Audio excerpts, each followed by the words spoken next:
Bom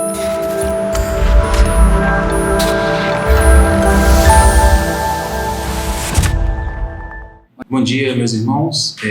Com alegria que nós podemos estar aqui para dando continuidade, na nossa EBD, tratando sobre o tema generosidade. Hoje nós falaremos um pouquinho de generosidade com o tempo. E antes de começar a nossa EBD, vamos orar, pedir a Deus que esteja conosco nesse estudo. Senhor Deus e Pai, nós te agradecemos, ó Pai, pelo dia. Pedimos a Ti, ó Deus, que esteja conosco nesse estudo, que possamos, ó Deus, aprender da Tua palavra e possamos, ó Deus, aplicá-las aos nossos dias. Nós precisamos de Ti, ó Pai, nós somos dependentes de Ti. Esteja conosco, ó Deus, nós pedimos humildemente, em nome de nosso Senhor Jesus Cristo. Amém. Bom, meus irmãos, nós, conforme estava falando, nós vamos abordar o tema generosidade e tempo, nessa sequência de lições que nós temos aprendido sobre a generosidade. A nossa divisa está em Salmos, capítulo 90, versículo 12, nosso texto base, que vai dizer assim: ensina-nos a contar os nossos dias para que o nosso coração alcance sabedoria. Então, assim, o primeiro ensinamento que a gente tem sobre generosidade e tempo é que aquela pessoa que constrói a sua vida no temor do Senhor, adquire sabedoria ao longo da sua vida. E isso, Provérbios também fala sobre isso. Provérbio 9 fala que o temor do Senhor, é o princípio da sabedoria. Então, o tempo que Deus nos dá, o ideal é que nós dediquemos esse tempo, um tempo de comunhão com Deus, que nós vamos construir um coração sábio. E a sabedoria, ajuda a gente, evita a gente sofrer, ter os conflitos, muitos conflitos aqui neste mundo. Então, no primeiro parágrafo, a revista vai nos dizer assim: na lição de hoje, vamos refletir sobre a mordomia do tempo e a importância de sermos generosos para as coisas que realmente importam. O tempo é um presente de Deus, uma dádiva que Deus nos dá e que nós devemos usá-la com sabedoria e com inteligência. A sabedoria, de observar, os erros dos outros, para que nós não cometemos, e inteligência de aprendermos com os nossos próprios erros. Então, a primeira lição importante que nós temos é essa, que o tempo deve ser vivido com sabedoria e com inteligência. Mas como administrar bem o nosso tempo? Ele traz esse questionamento, que nós devemos administrar bem este tempo presente de Deus em nossas vidas. Então, o tempo, nós temos o tempo de qualidade e um tempo de produtividade. Então, a gente tem um tempo que a gente precisa administrar bem. Normalmente, a gente vive mais o tempo de produtividade. Tem a ver com produção, que tem a ver com labor, com trabalho, tem a ver com subsistência,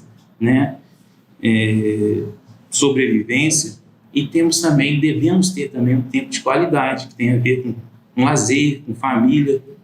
Então, seria basicamente essas duas maneiras da gente administrar bem o nosso tempo, empregando um tempo de qualidade e um tempo de produtividade. Porém, no dia a dia, nas nossas vidas, a gente acaba se dedicando muito mais ao tempo de produzir, de produtividade. Ele vem falando aqui, não sabemos quanto tempo temos de vida, contudo, precisamos vivê-la com sabedoria, a fim de que Deus seja glorificado em nossa existência. É uma verdade, nós não sabemos o nosso tempo de vida. O dia da nossa partida é um mistério, Lucas 12, o evangelista Lucas fala sobre isso, que é o mistério, o dia da nossa partida. Lucas 12, versículo 16 a 21. Deixa eu só dar uma lida aqui para os irmãos, porque a gente às vezes esquece desse mistério, Nós não sabemos até quando estaremos aqui. o Senhor Jesus diz, né, a famosa parábola do rico insensato. Então lhes contou esta parábola: a terra de certo homem rico produziu muito. Ele pensou consigo mesmo: o que vou fazer? Não tenho onde armazenar minha colheita? Então disse: já sei o que vou fazer. Vou derrubar os meus celeiros e construir outros maiores, e ali guardarei toda a minha safra e todos os meus bens. E direi a mim mesmo: você tem grande quantidade de bens armazenados para muitos anos. Descansa, come, beba e se alegre. Contudo, Deus lhe diz: insensato, né? Esta mesma noite a sua vida lhe será exigida. Então, quem ficará com o que você preparou? Então, esse grande mistério, né, que nós não sabemos, né, é o dia da nossa partida. E o tempo que nós estamos vivendo, nós devemos nos preparar, né, para essa partida.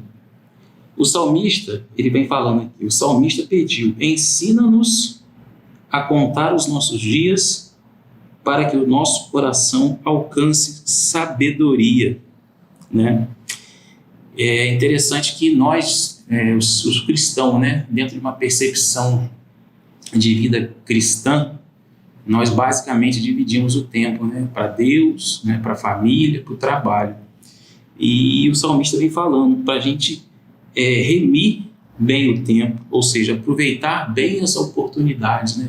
Cada dia que Deus nos permite viver é um dia que nós temos para nos aproximarmos mais de Deus, né? Quanto mais vivermos na presença de Deus, mais sábios seremos, né? Isso aí é o grande mistério, né? Viver na presença de Deus para que nós alcancemos, né, corações sábios. Continuando na nossa revista, o autor vem falando do passado, né, dos 3 tempos existentes da nossa existência: o passado, o presente e o futuro. O passado, ele começa falando assim: o passado se caracteriza por 2 constatações. A primeira é que os fatos vividos não existem mais, a não ser em nossa memória. Então, a memória seria essa capacidade, né, que nós temos de adquirir, de armazenar, né, de resgatar, né, informações e que nos trazem a fatos relevantes, né, que ocorreram no passado. Então, quando temos no passado, nós usamos o recurso da memória. A gente busca lá na nossa memória, recupera algumas informações que nós consideramos importantes ao longo da trajetória da nossa vida. Então, sobre o prisma cristão, né, o cristão, quando olha para trás, ele encontra as memórias positivas, né, algo bons, né, bons momentos que ele viveu. Aí ele consegue ver ali claramente a misericórdia de Deus, né, o agir de Deus na vida dele.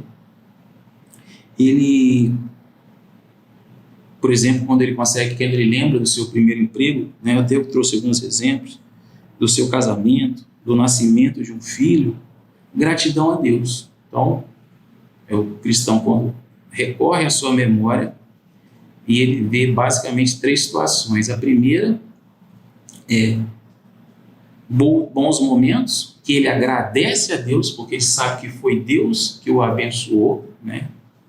Emprego, nascimento de um filho, de um casamento. Ele volta também ao passado, ele vê momentos difíceis que ele viveu, porém, Deus agiu na sua vida, né? Aí ele encontra ali o agir de Deus, a proteção de Deus, o cuidado de Deus naquele tempo na vida dele. Ele se edifica, constrói a fé dele, né?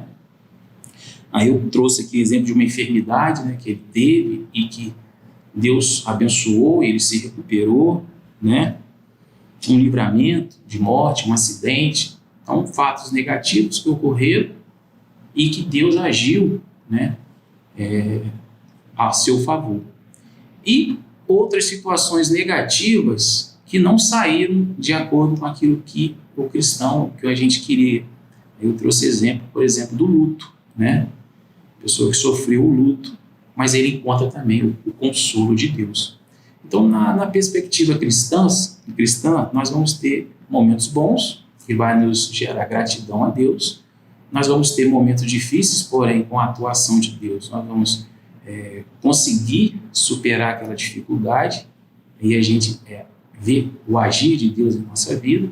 E naqueles momentos ruins, que as coisas não saíram de acordo com o que nós gostaríamos, né, nós vamos ver o conforto de Deus. Então, o passado é isso. Isso tudo se resume a uma palavra só: aprendizagem. O cristão, ele olha para o seu passado, ele usa da sua memória e ele tem que tirar disso tudo um aprendizado, um grande aprendizado. Caminhando na nossa lição, o autor da lição vem falando que a gratidão também é por pessoas que nos ajudaram ao longo da nossa história. Ele fala assim: devemos ser gratos por aqueles que fizeram, porque fizeram os nossos antepassados. Eles pavimentaram o caminho o qual estamos passando. Então, a gratidão por aqueles que vieram antes de nós, né? Ajudaram a construir a nossa história. Isso é bacana, a gente vê isso na nossa família, né? A gente pegar lá 2, 3 gerações para trás, a gente observa, né? Como os tempos eram muito mais difíceis, né? Por isso que nós devemos sempre honrar pai e mãe, avô, porque são desbravadores, né? Pessoas que viveram tempos de dificuldade muito grande e prepararam o caminho para nós. Isso exige que nós façamos o mesmo no nosso tempo presente, para que as próximas gerações tenham também, encontrem, né, as coisas melhores. Então, basicamente, o passado é essa grande aprendizado, né? Um grande aprendizado que nós temos que ter. Olhar para o passado e ter esse prisma da aprendizagem. Ele vem falando também, o autor, não podemos constatar exemplos de valorização das gerações passadas na própria história do povo hebreu, né? A Bíblia Sagrada nos mostra que a história desse povo era contada de pai para filho, e assim sucessivamente, né? Contada de pai para filho. Essa tradição oral, né? Esse bate-papo familiar, né? que deve haver, né? No seio da nossa família, né? Contar, né, as dificuldades vencidas. E isso ajuda não só a honrar aqueles que, porventura, às vezes não estão no meio de nós mais, mas também ensinar, né, às gerações futuras como eles devem proceder, né? E nós também, né, fazemos a nossa parte. A tradição oral, né? A gente estava falando sobre a tradição oral. A tradição oral, ela ajuda a construir, né, um entendimento, um conhecimento. Isso, às vezes, vem se perdendo ao longo das gerações. Aí, no parágrafo 3º, ele vem dizendo assim: é realmente lamentável o fato da geração atual não se preocupar em reunir memórias, né? Contá-las e torná-las relevantes. Perdeu-se, né, ao longo dos anos essa preocupação, né, de contar os fatos relevantes que aconteceram na história das pessoas, né, das famílias. O fato das igrejas não se preocuparem em valorizar suas memórias, e o mais grave, os cristãos que vivem mudando de igreja, bem como não criam raízes de memória, não fiam um relacionamento de amizade por onde passa. Então, ele vem falando aqui das raízes, né? Criar memórias, né? Criar raízes, a memória afetiva, né? A memória afetiva familiar, são aqueles aniversários, né? As viagens de férias, reunião de família, mas também temos a memória afetiva escolar, né? As escolas por onde nós passamos, agora com o advento da rede social. Outro dia eu estava na rede social, eu pude ver um colégio que eu fui alfabetizado há mais de 30 anos atrás, né? Então, quando você vê aquela imagem daquele colégio, aquela quadra, daquelas crianças correndo ali, aquilo vem tudo na sua mente, na sua memória, o tempo que você passou ali, né? Aquele tempo gostoso de criança, de jogar bola, de estudar. memória infantil, afetiva infantil, né? As brincadeiras de criança, as brincadeiras, os coleguinhas da infância, e também memória afetiva eclesiástica, né? De igreja, onde a gente quer chegar, que os cristãos vivem pulando, né? De igreja e acabam não criando essas raízes, essas memórias. E como exemplo de memória afetiva eclesiástica, a gente pode ter, assim, o dia que eu aceitei Jesus, né? Eu me lembro que o dia que eu visitei a primeira igreja batista em Parada, a nossa igreja, foi no dia 3 de janeiro de 2001, aceitando um convite do irmão Eli, fotógrafo aqui na cidade. Aí no dia 7 de janeiro, no domingo, né, no domingo seguinte, no dia 7 de janeiro de 2001, eu aceitei Jesus publicamente. Me lembro que eu estava sentado no penúltimo banco, próximo às janelas ali. Então, são memórias que não saem da nossa mente, do nosso coração. Me lembro da pessoa, né, que falou comigo quando, assim, o pastor fez o apelo, né, houve o pós-lúdio. Aí eu senti uma mão me tocando assim pelas costas. Eu me lembro a irmã Vera Jacinto. Ela se aproximou de mim. Ela me disse assim: você não quer ir lá conhecer o pastor Márcio? Aí eu fui até lá conhecer o pastor. São coisas que não saem da nossa mente, né, do nosso coração. Lembro do meu batismo. Então são essas memórias afetivas, né, eclesiásticas, né, que a gente tem, que a gente vai construindo. Mas se não formos... não ficarmos numa igreja, não criarmos raízes em uma igreja, isso vai se perdendo, né? Isso não vai se criando. E isso faz falta na história, né? Na identidade do cristão, né? Ter a sua raiz, né? E assim também no batismo, no casamento, né? Na apresentação do filho. Isso tudo são situações, né, que marcam, né, a vida do cristão na sua caminhada. Tá bom, meus irmãos? Então, agora ele vem falando, a gente falou sobre o passado, né? A gente vem falando agora sobre o presente, né? Generosidade, nós estamos tratando de generosidade e o tempo, né? Falamos do passado, né? Que o passado é um tempo de aprendizado, né? Que a gente tem que olhar para trás como aprender e procurar ter aprendizado.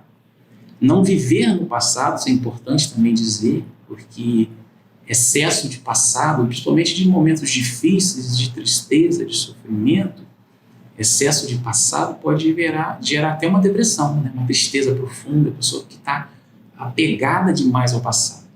Nós temos que olhar para o passado, né, como um aprendizado e avançar, né? E vamos falar agora sobre o presente, né? O tempo que nós estamos vivendo. Aí o autor de nossa revista ele vai dizer assim: hoje, né, o hoje, o agora, é o instante da vida. O tempo passa rápido e precisamos usá-lo com sabedoria e inteligência, pois brevemente se tornará passado. Devemos ser mordomos de Deus, né? Mordomos de Deus e da sua causa, né? A pregação do Evangelho, né? A causa, né? Levar Cristo até pessoas, né? Para que pessoas conheçam de Cristo e tenham oportunidade de se arrepender de seus pecados e assim se reconciliar com Deus, né? Essa é a missão do cristão aqui na Terra, apresentar Cristo àqueles que não conhecem a Cristo. Então devemos ser mordomos de Deus. É muito comum encontrarmos pessoas que deixam tudo para depois, são desperdiçadores de tempo, né? Desperdiçam o tempo que tem. Não deixe para amanhã o que você pode fazer hoje. É no presente que tomamos as nossas decisões mais importantes, decisões que vão impactar o nosso futuro. E ele vem terminando aqui sobre o presente, falando: ser mordomo do tempo é a tarefa mais difícil que Deus nos confiou, porque diz respeito àquilo que é verdadeiramente prioridade em nossas vidas. Então, ele fala em desperdiçar tempo, não devemos desperdiçar tempo, né? E a maneira que nós desperdiçar tempo tem a ver com uma vida sem planejamento, sem objetivo, sem foco, sem organização, sem disciplina, né? Eu ouvi uma frase certa vez que me chamou a atenção. Ela falava assim: aquele que não tem propósito acaba, se tudo der certo na vida dele, acaba trabalhando para alguém que tem propósito, né? Então, desperdiçar tempo, né? Com algo tão precioso, né, que Deus nos dá, um presente tão precioso que Deus nos dá, infelizmente, onde não há disciplina, onde não há foco, onde não há objetivo claro, há desperdício de tempo. Mas ele vem falando em prioridade, é isso que eu queria falar com os irmãos, prioridade, para a gente entender o que é prioridade. Basicamente, eu tentei elaborar uma equação que seria assim: prioridade versus possibilidade igual resultado. Então, assim, um homem que está em comunhão com Deus, que tem a sua vida ligada a Deus, a prioridade dele vai ser Deus. A possibilidade é o meio pelo qual ele usa para alcançar a sua prioridade. Então, a possibilidade é o meio que ele usa para alcançar a sua prioridade. Então, ele vai usar o seu esforço, ele vai usar a sua dedicação, ele vai usar a sua inteligência, os seus dons, os seus talentos, o seu trabalho, o seu tempo. Então, ele vai usar tudo isso para alcançar a sua prioridade. E qual vai ser o resultado nessa equação? Riqueza espiritual. Então, para a gente entender prioridade, essa equação, prioridade, que é aquilo que está dominando o meu coração, está dominando a minha mente, versus possibilidade, que é o meio que eu vou empregar para alcançar a minha prioridade, que é igual ao resultado. O resultado desse homem vai ser riqueza espiritual. E o homem que desconhece ou que não reconhece o sagrado, que não reconhece o espiritual, que não reconhece o transcendente, a mesma equação. A prioridade desse homem vai ser material. Ele vai usar os mesmos recursos que o outro homem usou, porém, o objetivo dele é alcançar o material. E qual vai ser o resultado dessa equação? Riqueza material. Basicamente vai ser riqueza material. O Senhor Jesus nos dá uma clara afirmação sobre essa questão de prioridade. Lucas 16, versículo 13, o Senhor Jesus vai nos falar de dedicação. Ele vai dizer assim, nenhum servo pode servir a dois senhores, pois odiará um e amará outro, ou se dedicará a um e desprezará outro. Vocês não podem servir a Deus e ao dinheiro. Então aqui é a dedicação, né? O Senhor Jesus diz claro, não tem como a minha prioridade, né, eu me dedicar a algo que não seja prioritário no meu coração. Beleza sobre isso? Agora, 1 Timóteo também vai falar, né? 1 Timóteo 6 vai falar que o amor ao dinheiro que é o problema. Ele fala, o amor ao dinheiro é a raiz, né? A raiz de todo o mal. 1 Timóteo 6, versículo 10. Mateus 6, capítulo 6, versículo 25, vai nos falar do descanso do cristão. Né? Mateus capítulo 6, versículo 25 a 34. Deixa eu só achar aqui para os irmãos. Mateus 6. Mateus 6, 25, 34. Portanto, eu lhes digo, não se preocupe com a sua própria vida quanto ao comer ou beber, nem com o seu próprio corpo, quanto ao que vestir. Não é a vida mais importante que a comida e o corpo mais importante que a roupa? Observem as aves do céu, não semeiam, nem colhem, nem armazenam em celeiros. Contudo, o Pai Celestial as alimenta. Não têm vocês muito mais valor do que elas? Quem de vocês pode, por mais que se preocupe, pode acrescentar uma hora que seja a sua vida? Aí ele vem falando aqui, se Deus veste assim a erva do campo, no 30, que hoje existe e amanhã lançada ao fogo, não vestirá muito mais a vocês, homens de pequena fé. Portanto, não se preocupe dizendo que vamos comer, ou que vamos beber, ou que vamos vestir, né? Pois aos pagãos é quem corre atrás dessas coisas, mas o Pai Celestial sabe que vocês precisam. Então aqui, o Senhor Jesus está nos dando uma palavra de descanso. O Senhor Jesus está dizendo assim, ó, Deus é o nosso provedor. O trabalho que eu estou exercendo hoje é a fonte pagadora. Então descansa, eu estou no controle. Isso acalma o nosso coração, né?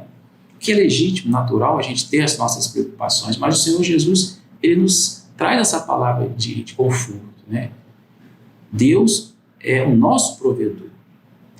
E ele vem falando aqui também sobre prioridade. Prioridade não significa abrir mão do que é secundário, né? É colocar na devida ordem de importância as coisas. Não é que nós devemos abrir mão do que é secundário, mas devemos colocar na ordem de importância as coisas.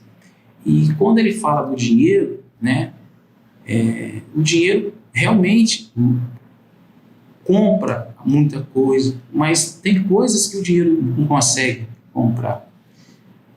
A gente está falando de tempo, né? O dinheiro, ele compra o relógio, ele não compra o tempo. O dinheiro compra uma casa, né? Uma casa ele compra, mas ele não compra um lar, né? O dinheiro paga, por exemplo, uma seguradora, mas não compra segurança, né? Com dinheiro a gente constrói uma bela sepultura, mas não compra vida eterna. Então, assim, colocar as coisas, né, de acordo com o que realmente elas, de acordo com a ordem de importância que elas têm.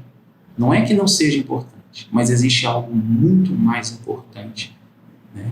O Senhor Jesus fala, o que adianta o homem ganhar o mundo inteiro, né, se perder a sua alma? Então, nós devemos viver o nosso tempo presente com esse viés. O que realmente importa? O que realmente é prioridade? Não é verdade? Aí, para fechar essa palavra nossa sobre o presente, da mesma forma que nós falamos lá, que o passado, o excesso de passado, né, principalmente no sofrimento, naquelas tristezas que nós vivemos, pode gerar uma depressão, uma coisa assim nesse sentido. O excesso de presente pode gerar também ansiedade. Você vive a sua vida aqui hoje com a cabeça lá na frente. Um excesso de presente também, você querer fazer tudo, pode virar um estresse, né? Pode trazer um estresse, você faz muita coisa, querendo resolver tudo ao mesmo tempo, quando a palavra de Deus manda a gente descansar. E agora, meus irmãos, caminhando para a nossa parte final, né, nós vamos falar sobre o futuro, né? O futuro. Nós falamos do passado, a palavra-chave do passado tem que ser aprendizado, né? Nós falamos do futuro, né? do presente, perdão, e a palavra-chave do presente tem que ser focar naquilo que realmente importa, nos preparar, né? Então, a palavra-chave do presente é preparo, né? Agora vamos falar do futuro. E o escritor de nossa revista vem dizendo assim: esse é o tempo reserva, é uma fonte inesgotável que se apresenta diante de nós, que parece não chegar em nossa vida e terá um fim nesse mundo. Por isso é importante refletir sobre nossos sonhos e avaliar nossa prioridade. Isso nós estávamos falando, né? Que realmente nós devemos depositar, né, os nossos esforços, né? Aquilo que é eterno ou aquilo que é perene, ou aquilo que é passageiro. E no primeiro parágrafo, ele vem dizendo isso. Tiago 4,14 vem falar sobre a brevidade da vida, né? Uma vida é um sopro, né? Uma neblina que logo, logo se desfaz. Os nossos planos não devem somente priorizar as coisas desta vida, mas a boa administração do nosso tempo e dos nossos recursos deve ter em vista a vida eterna. A verdade é que não tem como um homem contar os seus dias ou o seu tempo de um modo produtivo, sem o auxílio de Deus. Diante do futuro, é necessário tomar algumas atitudes. Colocar o futuro em seu devido lugar, né? Devemos pensar que Deus que está no controle. Por mais que nós muitas das vezes fiquemos ansiosos, a última palavra sempre será de Deus. Como nós estávamos falando, né, o excesso de futuro pode gerar em nós, trazer em nós, né, criar em nós corações ansiosos. A palavra-chave que define futuro é preparo, né? Então eu tenho um aprendizado no passado, eu tenho um preparo no presente e o futuro. A palavra-chave que define o futuro, é oportunidade. Eu tenho que olhar para o futuro sob o prisma, né, da oportunidade. Mas oportunidade sem preparo é desperdício. Por isso que a gente tem que estar no presente se preparando, olhando para o passado, aprendendo, e olhando para o futuro, vislumbrando oportunidade. Então, é o preparo profissional, intelectual, que vai fazer a diferença na minha vida profissional, na minha vida intelectual. É o preparo espiritual do meu presente que vai fazer a diferença no meu futuro espiritual, que vai fazer a diferença na minha vida espiritual. Tá bom, meus irmãos? A gente estava falando, né? Caminhando já para o final, encarar o futuro sem medo, né?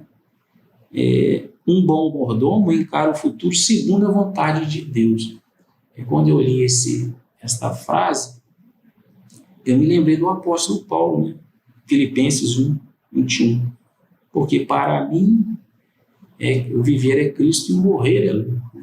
O futuro dele, a segurança que havia no futuro dele não estava nele, estava em Cristo, estava em sua salvação. Então, encarar sem medo, coragem, né? E Deus está no controle de todas as coisas. Visualizar oportunidade, também é bacana falar sobre isso, né? Olhar para o futuro com viés de oportunidade. Muitas pessoas olham para o futuro, né? Desesperar. Uns são pessimistas demais, outros são otimistas demais. Nós temos que olhar para o futuro com uma oportunidade. E Deus, nós temos um grande aliado, que é Deus. Deus vai nos direcionar, né? Mas, como eu disse, oportunidade sem preparo é desperdício, que pode ser melhorado a partir de agora, né? Ele vem falando aqui uma coisa interessante que eu queria falar com os irmãos, já caminhando para o fim. Olhe para a sua própria vida, sua igreja, seu trabalho, enfim, tudo que você faz hoje e que pode ser melhorado a partir de agora. Aqui está falando de crescimento, né? De aperfeiçoamento, né? Tudo que nós fazemos, nós podemos melhorar. E excelência é algo que agrada o coração de Deus, porque Deus, quando fez o mundo, Ele fez tudo com excelência. Deus fez o homem, excelência. Criação, excelência. Então, quando você trabalha com excelência naquilo que você faz, você está honrando a Deus. Você está honrando a Deus. Então, sair do comodismo, né? Aperfeiçoar, crescer, né? Sempre tem campo para crescimento, né? Aperfeiçoamento. Às vezes a idade, né, nos tira um pouco do íntimo, né? Do ímpio, perdão, mas sempre há campo para crescimento, né? Aperfeiçoamento. Experimente participar de um ministério qual ainda não se envolveu. Crie ações de generosidade para abençoar a vida das pessoas ao seu redor. Consagre, porém, tudo isso ao Senhor. Acredite, você se surpreenderá com os diferentes resultados abençoadores da parte de Deus sobre a sua vida. Então, meus irmãos, na conclusão, ele vem dizendo assim: usar bem o tempo é, portanto, um lindo gesto de generosidade para consigo mesmo, bem como para com os outros.